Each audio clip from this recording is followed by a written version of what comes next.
Mga kaibigan, no, tuloy po natin. Ito pong impeachment na ito ni Sara Duterte ay majority ng mga Filipino ay gusto na po na umpisahan ang trial para malaman na natin kung ano ba nangyari, no? So, hindi po maaring hanggang ganito lang yan dahil, mga kaibigan, hindi po biro ito. Ito po ay seven articles of impeachment po ito at hindi po ito biro, no? Ito po ay mga akusasyon na talaga namang matitindi na akusasyon, mga kaibigan, no? Isa na dyan, yung bribery, no? So yan, kitang-kita mga kaibigan, yung bribery na yan, yung pagbibigay niya ng mga white envelope doon sa mga high-ranking officials ng DepEd, katulad na lang ni Yusek Mercado, diba? Na binibigyan siya consistently ng 50,000 for 9 months. At yung iba pa na umamin din, mga kaibigan, no? So, hindi po ito basta-basta. At sabi nga, pasok ito sa plunder. No? Kung titingnan natin, kasi umabot po ito sa 612 million confidential funds. Pero confidential funds lang yan, guys, ha? Iba pa yung mga anomalya at mga katiwalian na nakita sa DepEd at maging sa Office of the Vice President. Kaya napakarami po talagang issue na dapat na sagutin itong si Sara Duterte. Napakaraming issue, mga kababayan. Kaya eto mga guys, no, kailangan pong talagang tutukan na ito ng Senado. Nang sa ganun, mga kaibigan, ay makita na ano ba talaga ang nangyari, no? So, ang sinasabi po madalas ni Sara Duterte, hindi daw niya pwedeng disclose, no, dahil daw ito daw ay confidential. Pero mga kaibigan, no, ano pong sabi ng dating Commissioner Heidi Mendoza, mga kaibigan, dating commissioner ng COA na si Heidi Mendoza, na ang sinasabi po niya, mga kaibigan, ay ito pong si Sara Duterte ay obligado po siya na maglabas ng listahan, mga kaibigan, ng mga tunay na tao, at obligado po siya na sumagot sa Kongreso. Yan. Yes guys, dahil meron pong oversight power ang Kongreso, no? So, obligado si Sara Duterte na sumagot sa Kongreso. Yan po ang sinasabi ng dating COA Commissioner Heidi Mendoza, no? Ito pa nga po, mga kaibigan, ang sabi po ni Heidi Mendoza, meron niyang aliases na tinatawag. Pero kailangan ibigay mo yung listahan ng mga real names, tunay na pangalan ng tao at yung kanilang mga aliases. Pero wala nga pong maipakita, di ba? O just recently, may lumabas na naman, ayun, si Xiaomi, bago na naman yun, mga kaibigan, grabe. So, kitang-kita natin yung, yung pag-iimbento ng mga pangalan ng mga tao na hindi naman nag-e-exist dahil nung chinek po sa PSA ay wala pong birth certificate, walang death certificate, at wala ding marriage certificate. So, kitang-kita na ito po ay talagang mga gawa-gawa at imbento ng mga tao, no? So, doon pa lang, mga kaibigan, ay kitang-kita na natin na ito ay talagang merong anomalya. At marahil ito yung dahilan kung bakit itong si Sara Duterte ay humihiling na pigilan ng impeachment. Dahil lalong-lalo na, mga kaibigan, kapag natuloy na po ang impeachment court, ang impeachment trial sa Senate ay mabubuksan ng kanilang joint account ni Digong, at malamang mga kaibigan, ay yung sinasabi po ni dating Senator Trillanes na merong mga naguhulog, no, na sa accounts na yon, may mga naguhulog na mga drug lords, at makikita nga po ang mga drug money na yan na nire-receive ng dating Pangulo at ni Vice Presidente Sara Duterte. At isa pa, mga kaibigan, na makikita din yung mga transactions ng mga withdrawals. So, ito po, kapag natuloy na pong impeachment at ito ay nabukasan lahat, mga kaibigan, wala na pong reason para yung kanyang mga kaalyadong senador ay talagang mag-say no to impeach Sara Duterte, dahil makikita po yan ng taong bayan. Dahil ite-televise po ito, mga guys, makikita po ito ng buong mundo. At kung sino man yung mga magsisave kay Sara Duterte ng mga senador, yung mga senador dyan na isi-save si Sara at boboto ng no, mga kaibigan, sila po ay tutuligsain ng mga tao dahil lalabas po ang mga ebidensya. At pag lumabas ang mga ebidensyang yan, hindi yan maaring itago, mga kaibigan, at talaga namang kukuyugin ng taong bayan itong mga senador na ito ng boboto ng no to impeach Sara Duterte. Lalong-lalo na kapag lumabas na yung mga bank accounts na yan na sinasabi ni Trillanes na diyan di umano naglalagak ng pera yung mga drug lords. Diba? At remember mga kaibigan, yung sinasabi ni Sara Duterte, mga kaibigan, meron pong interview sa kanya. Nandito po yan sa TikTok ko. In-interview po siya. At mismo siya mga kaibigan ay nagsabi, no? Sa kanyang bibig mismo, sinabi niya na, ay yung mga bank accounts na yan, totoo yan, maraming bank accounts yan. O, diba? Sinabi niya. At nung lumabas yan, nung lumabas daw yun sa social media, paratang nga, no? Pinuntahan daw niya isa-isa yung mga bangkong yun. At ang sabi pa niya mga kaibigan na, nandun talaga yung mga bank accounts na yan. Kaya lang, hindi ko alam kung paano napunta doon at hindi rin alam ng bangko kung paano napunta doon. My God! Guys, hindi tayo isinilang sa nakaraan. Hindi tayo mga ob-ob at hindi tayo mga bugok. Alam naman natin na ang mga bank accounts ay hindi po yan basta-basta lang na parang kabuti na sumusulpot. Kailangan, para makapag-open ka ng bank account, syempre, kailangan yung signature mo. O, pipicturan ka pa, nandun pa yung mga credentials, ilalagay dyan yung mga data mo. Hindi naman basta-basta na nakakapag-open ng bank accounts, mga kaibigan. Kaya yung sinasabi po ni Sara Duterte na hindi daw niya alam kung paano napunta doon yung mga bank accounts at pati daw yung mga bangko, hindi daw nila alam paano napunta doon yung bank accounts, mga kaibigan. That's a big, big lie. Diba? Hindi mo naman pwedeng sabihin, katulad ko ako, may mag-akusa sa akin, oy, marami kang bank account sa ganitong mga bangko. Tapos, alam ko marami. No? Alam ko na marami. At nakapag-withdraw pa ako. No? Katulad kay Sara Duterte, nakapag-withdraw siya. Pagkatapos sasabihin ko, ayo po, marami talaga yung mga bank accounts na yan. Pati yung mga transactions, nandyan yan. Pero hindi ko alam yan kung paano napunta dyan. Tsaka hindi rin alam ng bangko paano napunta doon. Maniniwala ba kayo na nagkaroon ako ng maraming bank accounts na hindi ko alam? At maniniwala din ba kayo na nag-withdraw pa ako ng malaking pera pagkatapos sasabihin ko, hindi ko alam kung bakit nagkaroon ng ganyang transactions? Maniniwala ba kayo? Ano natin, baliktarin natin kayo. Halimbawa kayo yung mga nanonood ngayon, sasabihin nyo, ay oo, marami akong bank accounts. Tsaka, totoo yun, may mga transactions doon. Pero hindi ko alam paano napunta doon yung mga bank accounts at tsaka hindi ko rin alam paano napunta doon yung mga transactions. Sa tingin nyo, maniniwala sa inyong mga tao? Hindi. Hindi. Kaya nga sabi ko sa inyo, hindi tayo maluloko ni Sara. Hindi tayo maluloko ni Sara Duterte. No? So, tingnan, gusto nyo ipakita ko sa inyo yung certain video na yun? Nandito yan sa TikTok. Kaso, ayoko nang magkalkal eh. Nandito yan mismo sa aking TikTok account. Yung video na yan na sinasabi ni Sara Duterte na totoo daw yung mga bank accounts na yan, marami daw. At totoo din daw yung sinasabi na transactions. Pero hindi daw niya alam paano daw napunta doon.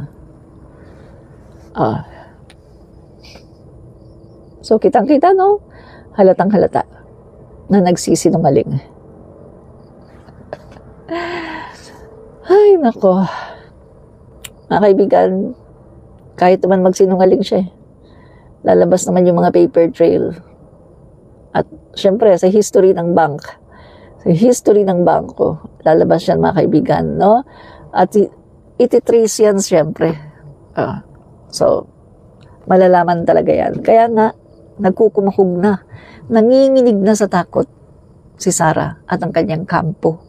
Nanginginig na sila ngayon sa takot. At ginagawa nila ngayon ang lahat ng paraan para labanan itong impeachment para hindi matuloy. No? So, ayun mga kaibigan, no? At isa pa, itong pagbabribe niya, no? Kina Yusek Mercado at doon pa sa ibang mga DepEd officials, ito po ay malinaw na bawal at labag sa batas, no? Bribery po yan. So, nangungurap ka ng opisyales. Kinokurap mo ang iyong mga opisyales. So, yan ba magandang gawain ng isang DepEd official at ng isang vice-presidente? My God, vice-presidente pa lang ganyan ang nagagawa. Sa bagay, maraming mga kumakalat na mga balita na di umano yung ginawa niya sa DepEd at yung ginawa niya sa OBP ay matagal na niyang ginagawa yan nung siya ay mayor pa ng Davao City. And in fact, mga kaibigan, yung Davao City naging ghost capital of the Philippines. No? Yung Davao City, the municipality of Davao City, naging ghost capital of the Philippines. Kasi nga, ang daming ghost employee. Diba? Tapos, nung naging DepEd secretary siya, dumami naman ang ghost students. So, mahilig talaga sila sa ghost. Kasi nga, pag sinabing mong ghost, sumusuweldo yung mga yan, pero wala naman. Hindi naman mga totoo. So, saan napupunta yung pera dyan? Alam na this, di ba? Kung saan napupunta. Napupunta yan sa mga packet. Kaninong packet? Alam na this. Alam na natin kung kaninong packet napupunta. Diba?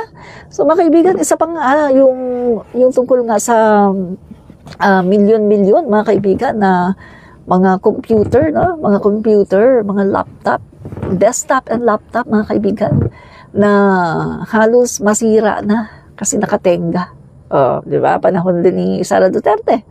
Pero nag-start yan, mga kaibigan, sa tatay niya. Panahon ng tatay niya, no? Doon kay DepEd Secretary Briones. So, expected natin kapag si Sara Duterte na ang naging DepEd Secretary, aayusin niya lahat yan. Gagamitin natin yung kanyang statement, if you give me 100 billion, I will solve all the problems in basic education. Pero binigyan siya ng halos 1 trillion, pero hindi naman niya na-solve ang problema sa DepEd. Di ba? Almost 1 trillion ang binigay sa kanya, mga kaibigan, pero hindi niya ito na-solve, no? Yung problema sa DepEd. So, kitang-kita natin, mga kaibigan, na talagang very incompetent, no? Pagkatapos, nagbabalak pa siya na maging presidente ng Pilipinas. Nagbabalak pa, mga kaibigan, na tumakbo sa 2028, na kung titingnan natin, DepEd nga lang, hindi mo pa maayos. DepEd lang, hindi mo pa maayos. Pagkatapos, gusto mo pang bumalik sa pagka-presidente. Ma'am, bakit gustong bumalik ng mga Duterte sa Malacanang? My hero. Okay, my hero, kaya sa tingin ko, no, kaya gustong bumalik ng mga Duterte sa Malacanang. Siyempre, para bumalik po yung kanilang unang-una power. Pangalawa, yung control po nila sa buong Pilipinas. At pangatlo, mga confidential funds, alam naman natin yan, di ba? Given na po yan. Kasi lalong-lalo na ngayon, mga kaibigan, kailangan nila makabalik sa pwesto dahil alat na po yung China sa Pangulo natin. Galit na po ang komunistang China sa Pangulo natin dahil hindi po nila matupad yung kanilang gustong pang-aangkin sa West Philippine Sea. At alam nyo ba, mga kaibigan, ang Palawan pala. Guys, ang Palawan ay naangkin na rin po ng China. Mga kaibigan, no? Na since 2019, mga kaibigan, sa panahon ito ni Digong 2019, doon, mga kaibigan, doon pala nag-start na naglabas itong media, mga kaibigan, no, ng China, na sinasabi na ang Palawan ay sakop ng China. Panahon ni Duterte, mga kaibigan. At dyan po inilagyan nila yung sa kanilang 9-dash line, ano na nga daw ngayon 11, mga kaibigan, no? Nilagyan na po nila yan ng red sa kanilang mapa at inangkin na po nila mismo yung Palawan. Na alam naman natin na ang Palawan ay sa Pilipinas yan. Diba? Pero ito po ay kanilang inaangkin sa pamagitan po ng kanilang historical basis na tinatawag. Na pagdating nga po sa UNCLOS, United Nations on the Law of the Sea, ay hindi po ino-honor ang mga historical basis. No? Kailangan po ay kung ano yung isinet na standard ng UNCLOS, yun po ang susundin. At ito pong Palawan ay talaga pong nasa atin yan, nasa mapa po yan ng Pilipinas at hindi ng China. So, ganyan po mga kaibigan. Kaya nga, ang sabi ko kanina, i-prevent po natin na kailangan wag po manalo ang mga pro-China candidate, ang mga pro-Duterte, ang mga PDP laban. Kailangan wag po silang makabalik sa katungkulan dahil ito po talaga ang aim, mga kaibigan. No? Kaya po mga kaibigan, itong China talagang todo-todo ang suporta sa mga Duterte dahil ang mga Duterte po ay alam po natin, nakalin po talaga sila dito sa China. At ibinibigay po ni Duterte lahat ng gusto ng China. Lahat po ng hinihiling ni Xi Jinping, ibinibigay po yan ni Duterte. Diyan po mga kaibigan, meron naman po may mga ebidensya yan di ba? Yung mga sinasabi ni Duterte na, tubig lang yan, ibigay natin yan, marami tayong tubig. Yung 2016 arbitral ruling, papel lang yan, lamukusin, itapon lang yan. Walang kwenta yan, hindi mahalaga yan, di ba? So, ganyan po ang sinasabi ni Duterte. At yung pronouncement po niya na maggawin na lang tayong province of China. So, yan po mga kaibigan, no? Hindi na po natin kailangang dito kasi kitang-kita naman natin yan Napakarami po niyang pronouncement sa TikTok, sa YouTube, sa Facebook, sa kanyang mga press conference, talk to the people, na sinasabi niya na tubig lang yan, ibigay na natin yan sa China. Tubig lang yan, marami tayong dagat. At yung sinasabi niya na, gawin nyo na lang kaming province of China. At guys, ipinakita ni Duterte na yung kanyang mga pronouncement ay may katotohanan. Kasi kita nyo, ginawa po niyang legal ang Pogo. At mind you, mga kaibigan, alam niyo ba mga kaibigan na ang batas po, nag-uumpisa yan sa Kongreso. Doon po yan kinakraft, doon po yan pinagdidipatihan, at doon po yan na nagiging batas, no? Yung mga bill na yan. At saka lang pipirmahan ng Pangulo. Pero anong nangyari? Sa pag-legalize ng Pogo, mga kaibigan, anong ginawa ni Duterte? Si Duterte po mismo, mga kaibigan, gumawa ng sarili niyang batas, sarili niyang memorandum, sarili niyang batas para i-legalize ang Pogo. Hindi na po siya nagkonsulta sa House of the Representative. Ibig sabihin, hindi po niya dinaan sa Legislative Department, hindi po dumaan yan. Diyan po sa Executive Branch, diyan po niya ginanap, mga kaibigan, ginawa ang pag-legalize ng Pogo. Kaya kung titingnan natin, illegal po ang ginawa ni Duterte at maaari po siya doon na ma-impeach. Kaso nga, sa kanyang panahon, siya po ay super diktador at wala pong maaring mag-call out sa kanya. Dahil kung sino mang mga tao ang nagko-call out sa kanya, maaring ito ay bukod sa ginaganon niya. Kapag hindi niya ginanon, anong ginagawa niya? Iintrigahin, tataniman ng mga ebidensya, at pagkatapos ay tataniman ng mga kaso, katulad ng ginawa niya kay Leila de Lima. Kaya mga kaibigan, wag na wag po nating hahayaan na makapasok ang mga PDP laban candidate dahil sila po ay pro-China. Ang gagawin lang po nila ay susuportahan ang mga gusto ng China. At yan po mga kaibigan, ibibigay lang nila ng bonggang-bongga ang Palawan. Mawawala na po sa atin ang Palawan. Mawawala na po sa atin ang Pilipinas. Magiging province of China na tayo. At dadami na naman dito ang mga Pogo, pupunta na naman dito mga Pogo, magkakaroon na naman tayo ng mga mayor na Chinese. Katulad na lang ni Alice Goh. Mga kaibigan, di ba ang sabi po ni Alice Goh, tinulungan siya nung past administration sa kanyang candidacy. Alice Goh, mga kaibigan, isang Chinese, hindi po siya Filipino, Chinese po siya, pero naging mayor. At kita niyo naman mga kaibigan, di ba? Yung selfie nila, groupie nila sa bahay mismo ni Duterte. Kasama pa yung ibang mga COMELEC, mga COMELEC official. So anong ibig sabihin nun? Alice Goh, may kasamang mga COMELEC official nag-groupie sa bahay ni Duterte. Pagkatapos, after 2022 election, naging mayor si Alice Goh. So doon pa lang mag-iisip ka Kung ikaw ay isang Pilipino na may isip, mag-iisip ka na. Oo nga naman nagkaroon tayo ng mayor na Chinese. At pinadami, mga kaibigan, pinadami nitong si Rodrigo Duterte ang Pogo. Kasi ginawa nga niyang legal at pinadami niya. Dahil, mga kaibigan, pinagkikitaan niya ang Pogo. Nakakakuha siya ng cash. Ito po ay nanggaling mismo sa bibig ni Harry Roque. Ang Pangulo, nakakakuha ng cash sa Pogo from the mouth of his spokesperson, Harry Roque. Diba? Kaya yan mga kaibigan, pinalagana po ni Duterte ang Pogo. At nagmula mga kaibigan, nung nagkaroon ng Pogo dito, lumaganap na mga kriminalidad, ang talamak na scamming, ang talamak na mga kidnapping. At di ba sa panahon din ni Duterte, yung 300 plus na mga nawawalang sabongero ay hindi na talaga nakita.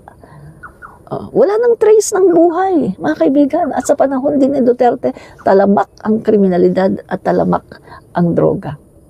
Di ba? Grabe mga kaibigan, sobra ang nangyari sa panahon ni Duterte. Kaya ang mga Pilipino ay gising na mulat na tayo mga kababayan. Huwag na tayong boboto ng mga kandidato na pro-China, pro-Pogo, nagtatanggol sa China, nagtatanggol sa mga Duterte. Huwag na tayong boboto sa mga ganyang klaseng kandidato. Dahil ang mga kandidatong yan ay hindi po makakabuti sa Pilipinas at sa mga Pilipino. Sila po ay magtatanggol sa interes po ng China. At ayon naman mga kaibigan sa latest survey na ang most of Filipinos ay naniniwala na dapat nga nating ipagtanggol ang West Philippine Sea. So ibig sabihin, mas maraming mga Pilipino ang naniniwala sa ating Pangulo na dapat nga nating ipagtanggol ang ating mga karapatan sa West Philippine Sea.